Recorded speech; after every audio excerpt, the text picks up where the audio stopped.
Olá, pessoal. Aqui, se a gente pudesse, as dicas estão sendo dadas sem prioridade, quer dizer, não é a mais importante da menos importante. Se a gente fosse entender a mais importante da mais importante para menos importante, essa aqui seria uma das primeiras que a gente colocaria como importantíssima. Como as pessoas falam errado, escrevem errado essa frase, o verbo fazer, com a ideia de tempo, né? Com a ideia de tempo passado, tá?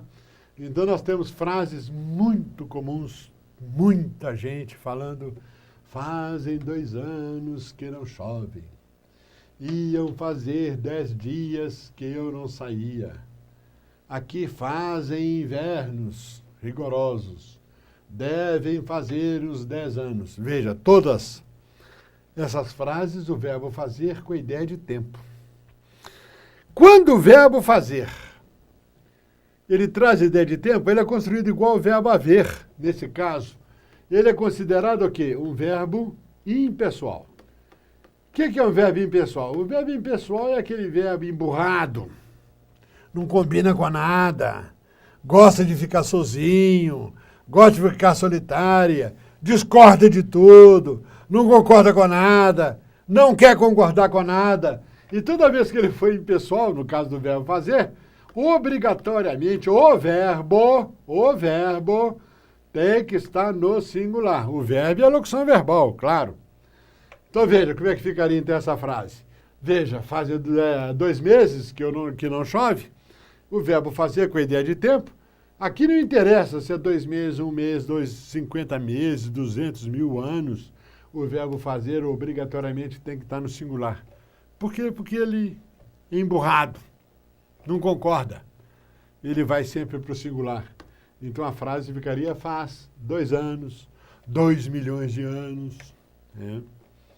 Outra frase, você tem que iam fazer 10 dias. Veja, esse 10 dias não interfere. Por quê? Porque o verbo fazer ele já é emburrado em si mesmo, ele é impessoal e obriga a estar no singular. Então, você teria que dizer, ia fazer 10 dias, 10 milhões de dias. Vai continuar o ia fazer do mesmo jeito.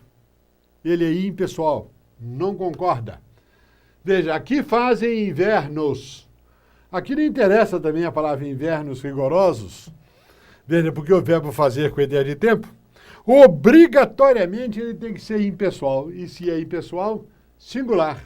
Então a frase, aqui faz, sempre no singular. Faz, fez, fará, faria, fará, pá. E não interessa o tempo, presente, passado, futuro, mais que perfeito.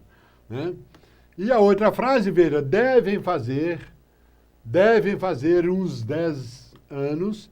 Isso aqui não me interessa na frase, isso não é sujeito, porque a única coisa que interessa na frase é o verbo e o sujeito, porque verbo e sujeito combinam.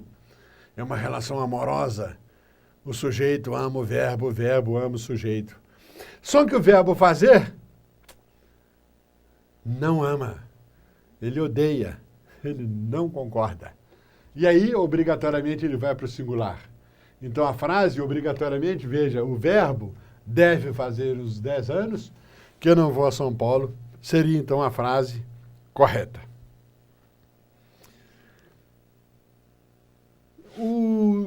Uma vez, quando estudava, aí há 50 anos atrás, lá na faculdade, uma das coisas da linguística dizia que a preferência de todas as palavras é ela ser paroxítona. Então, quando você não sabe falar a palavra, você fala paroxítona. Tá? Então, você tem a palavra córrego. Ela é paroxítona, córrego. Terceira sílaba, né, de trás para frente. Como a proparoxítona ela não é normal, ela é uma anomalia, então a gente vai transformar a palavra em paroxítona e faz corgo. Corgo. Aqui passa um corgo. Veja, a gente transforma a palavra córrego em 3 sílabas em 2 para fazer paroxítona. Frontal trabalha na fábrica de tecidos. Fábrica, 3 sílabas. Como 3 sílabas é muito difícil a gente falar, então a gente vai falar. Ele trabalha na fábrica de tecido. transforma a palavra fábrica em 2 sílabas e faz paroxítono. Essa é uma ideia interessante, não é? Se você, por exemplo, pega essa palavra. Você pega a palavra escrita assim. Aí eu peço para você ler. Se essa palavra não tem acento, não tem nada, você é obrigado a dizer Lucia, Lucia, Lucia. Mas eu não me chamo Lucia, eu me chamo Lúcia. Aí eu sou obrigado a colocar o acento. Lúcia. Senão você é obrigado a falar Lucia. Mas eu não chamo nem Lúcia nem Lucia, eu chamo Luciá. Então você tira o acento aqui e põe um acento aqui, ó. Se você tira os acentos, volta a ser Lucia. Por quê? Porque a preferência, 90% das palavras em português, e praticamente em todas as línguas do mundo, paroxítono. É mais fácil falar a palavra paroxítono do que a própria paroxítono e oxítono. Então, por isso que a regra de acentuação, elas prendem mais nas proparoxítonos e nas oxítonas. Até um outro dia.